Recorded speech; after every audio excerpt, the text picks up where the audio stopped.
Afternoon. I'm just a 12-inch figure fanatic. Remember to subscribe. I have some nice videos coming up of some figures that are coming in. Today we're going to go over Trick or Treat Studios' The Terrifier.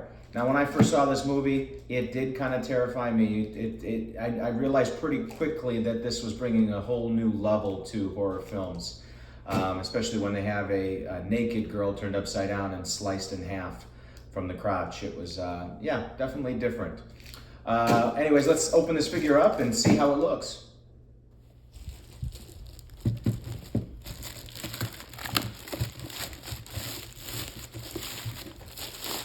All right, nice enough box. It's more of a monochromatic, like black and white with blood splatter. On the back is another angle of him. Very scary clown. Probably scarier than I think the clown from It, Pennywise. So another photo inside. Window on this figure. All right.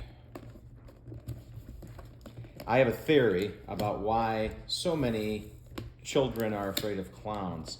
And I think it's because at a young age in your development, so whether it's clowns, Easter Bunny, Santa, if you're like 1, 2 years old, you don't realize necessarily that when you're plopped down on this strange looking character's lap and your parents disappear into the background, you don't rationalize that they're going to come back after the photos are taken.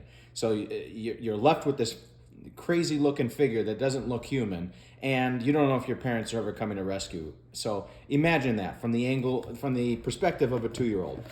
And maybe that'll explain why some people are afraid of these characters, even as they get older. Just my theory. All right, nothing inside there. So pretty simple. Not much to this, but let's see how it looks.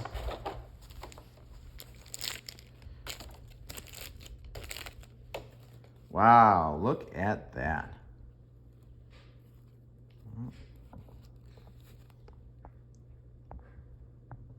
There we go. So the entire thing is a sculpt. Could they have made this sort of like a spandex, a white spandex material, considering that it's material in real life? Yeah, but it looks nice enough like this. The hat is also sculpted on. It's part of the entire thing, but the paint job is very nice. Could maybe use a little bit more depth. I might actually add sort of a wash to this because it almost looks a little too flat. The sculpt itself is perfect, but there's a little bit more needed to the paint job. Other than the mouth, there's a lot of good detail going on there. Very nice. The outfit, nice enough. I've seen some people who get this figure and they end up doing blood splatter all over it, and yeah, it depends on which portion of the film you're trying to portray. The hands all bloodied, and the boots nicely weathered. It's an entire sculpt. I have mixed feelings about whether they use real laces or not when they try to do boots. Sometimes it comes out okay. Other times you got this lace just kind of sticking out everywhere and it doesn't look right. So I don't mind that they sculpt the entire thing. Yeah, pretty nice figure. And then it's got a zipper in the back here. Why you would need to unzip it, I don't know. And you got the saw, and it's nicely weathered, good detailing on that. Looks like it has some flexibility to it, although still might be a little bit delicate. You might want to add blood to that to customize it as well.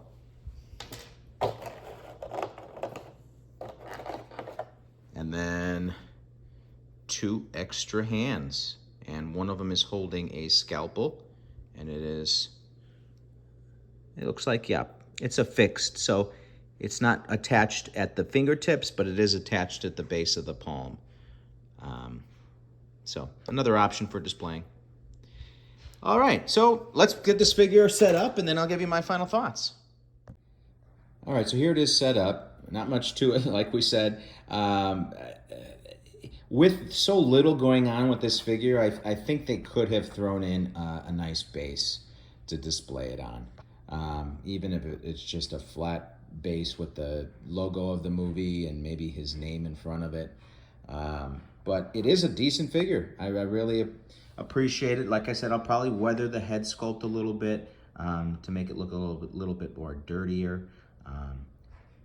The blood splatter they did on here is also a little lacking, so I probably add a little bit to that as well. And it almost looks like the color might be a little bit too bright.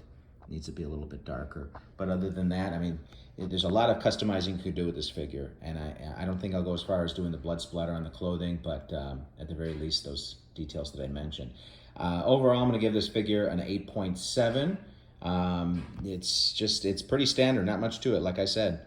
But Trick or Treat Studios always does a decent job, and if you haven't checked it out yet, I think I had a video a while back on the Michael Myers, but I ended up keeping the Michael Myers from Sideshow.